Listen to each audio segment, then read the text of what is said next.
Interviewing is hard work. You have to look great, curb your nervous twitches, not talk too much, illustrate your value, ask insightful questions. It's a lot to think about.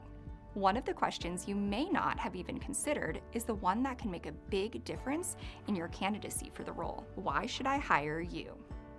If you get asked this question and you are unprepared, you'll likely come up with one of two responses. 1.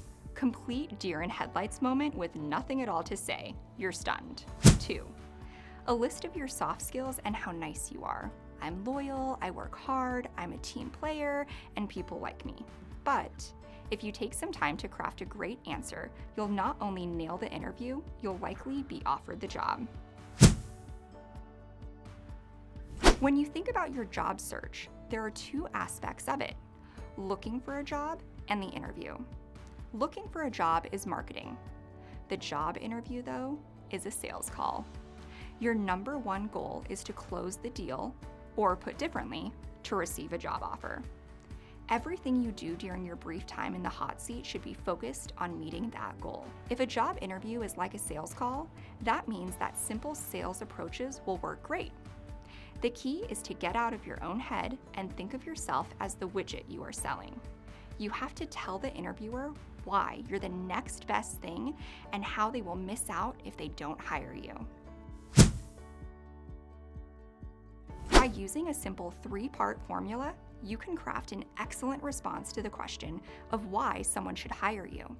Those parts include: state what the company is looking for in their next hire, and get them to agree this is correct. Tell them how you have what you just said, and they agreed they're looking for. Highlight your value by adding an accomplishment. Your first step is to state what the company is looking for.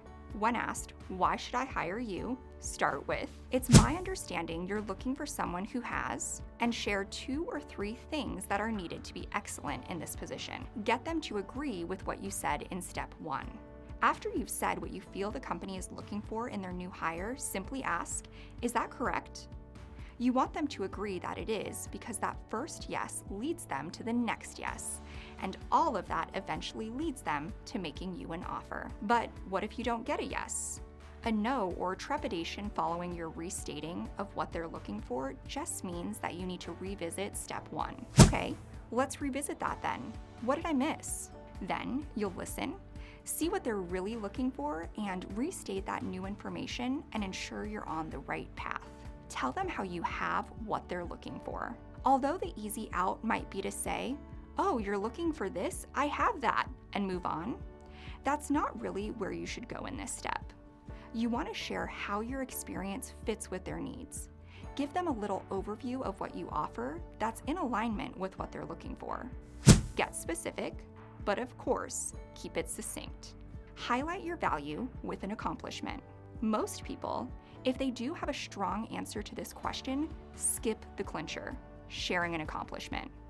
This is where you can really bring attention to the true value you can provide. After all, if a company is looking for a person who can generate revenue, and you increased revenue 20% every year in your last role, that would be something to share, right? There are 2 choices when it comes to sharing an accomplishment here. Use a career-reaching accomplishment. Throughout my career, I have consistently provide a specific achievement from one of your roles. No matter which route you take, try to keep your accomplishment in alignment with what they're looking for.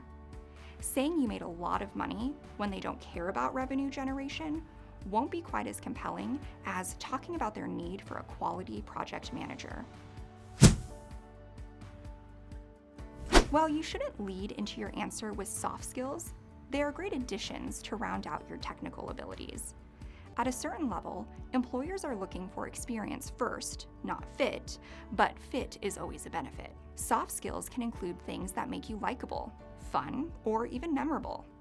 That way, when the hiring committee is ready to make a decision, this little tidbit will stick in their minds. It could be about your abilities at work, a hobby or passion you have, or something that appeals to you about the organization. Just avoid things you wouldn't share with HR, namely sex, politics, and religion. After you've shared all this great information, be sure you put a big bow on it.